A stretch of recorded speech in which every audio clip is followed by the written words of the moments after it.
This is a 7.4. That was fast. And this is a 11.1.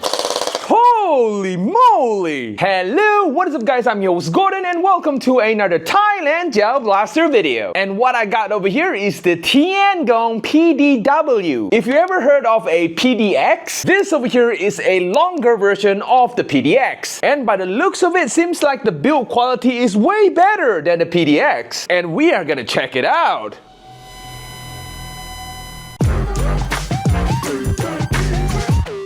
Okay, first look at the blaster. As you can see, the overall aesthetic of the blaster is very identical to the PDX, just that this over here, as you can see at the handguard section over here, is a lot longer than the original PDX. Generally, the body of this blaster looks very similar. We got the AR style grip over here, which felt very nice. We got the clicky, switchy trigger, very similar to the PDX. We got one of these ARP9 style buttstock over here, which is pretty comfortable to shoulder. To adjust the stock, there is a spring-loaded lever over here for you to adjust the length of your preference. And of course, the stock tube over here, which is this part, is made out of metal, which is nice. It uses very similar gearbox over here, which is the Gen 8 style gearbox with metal gears in there, pairing up with the 1.2 spring, which is supposed to perform pretty decently. The moment when we hold the blaster on hand, immediately we felt some weight to it, which is very nice. The entire blaster is made out of nylon, very front heavy, I would say. There is of course the combinations of metal parts and nylon. As you can see, the body of the blaster is of course nylon, and what else is metal? We got a metal inner barrel, we got a metal outer barrel, which is nice because this is a way longer barrel. In theory, the PDW should be way more accurate than the PDX because of the shorter barrel. And of course, the biggest improvement of this blaster over here is definitely the magazine over here, because the entire magazine is made out of metal. Take a look at the details of this magazine over here. It looks so nice, and holy moly, there is some weight to it. That's why it is a lot front heavier than I thought. Again, our friend in Thailand managed to secure one of these today for today's review. In fact, this blaster over here is starting to replace a lot of those ARP9 blasters in Thailand, which I can tell why now with this kind of build quality. And of course, the handguard over here uses M-LOK system. You can put in all sorts of M-LOK accessories. The blaster comes with a roll of Picatinny rail on top of the blaster. Of course, there is a pair of M-LOK Picatinny at both sides of the blaster. There is of course a finger stopper over here for you to, hold it like that. And being a hobby grade blaster, this blaster of course comes with a Mag Prime, which is a automatic magazine over here, and of course a working dust cover with Blowback. That is nice. Out of the box, the blaster does not come with a lot of accessories. It comes with only a pair of iron sight over here, which to me it is very sufficient to use. In terms of sling mounting point, there is one very tiny sling mounting point over here, which to me, I don't want to use that one though. It's a little too thin for my taste. I might want to just like mount it right over here for a little bit more strength, I would say. And of course, if we take a look at the bottom of the grip over here, they did a very good job for putting holes in there for more ventilation for the motor over here. I believe these are like a 460 if I'm not mistaken. And in terms of firing mode, the blaster comes with single fire and of course full auto. I mean, being a 7.4 volt battery, the rate of fire of this blaster is pretty fast. You don't even need an 11.1 volt battery, but just in case you want to see the 11.1 volt battery, here you go. This is a 7.4 and this is a 11.1. Holy moly! Yeah, pretty fast, right? And the cool thing about the 11.1 volt battery, I'm not sure if this is a glitch, but every time when I use a 11.1 volt battery on semi-auto mode, it kind of becomes like a 2-round burst fire. I mean, take a look at this.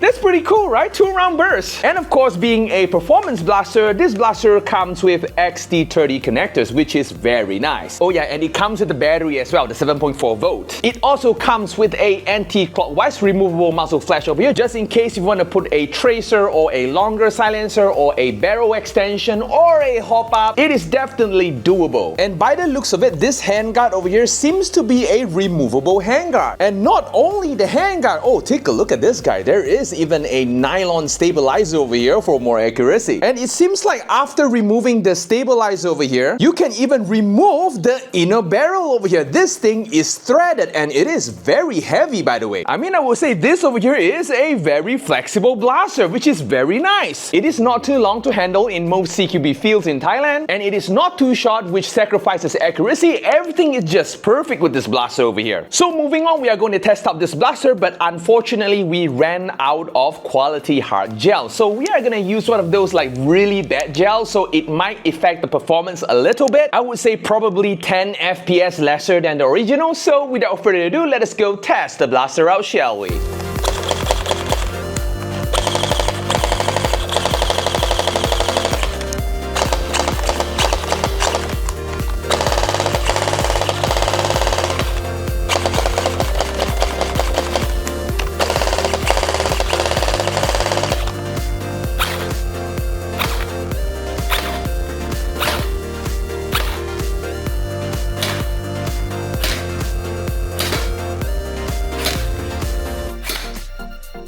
Okay, we are back, guys. So the performance of the blaster is expected since we ran out of quality hard gels. We only have one of those like really bad quality gels. The blaster can go from 232 FPS all the way to 244 FPS, which is not bad for such a poor quality gels that we're using. If you guys were to use something better, you definitely can go up to 250, 250-ish, and some even says that it can go up to 260s, like my friend Songchai told me just now. In terms of accuracy, this blaster is way better than the PDX. I mean, the accuracy is like day and night. Hitting a target in 10 meters, 15 meters, and 20 meters is definitely not an issue at all. And of course, will this blaster passes the wall test? I mean, take a look at this. Right now, aesthetically, it looks way better than the original PDX. Right now is not too short, which makes the whole blaster looks weird. Right now, the whole thing looks very balanced. Not to mention that the aesthetic of the metal magazine over here just looks absolutely amazing. The M-lock design ties the entire style together, and I really do love the whole design. I mean, when you hold the blaster on hand, it felt extremely solid. I really do like this one though. So yep, that's all for today, guys. If you guys like this video, feel free to smash on the like button. Don't forget to click on the subscribe button as well as the notification bell. So yep, go to check it out, and I'm going to see you guys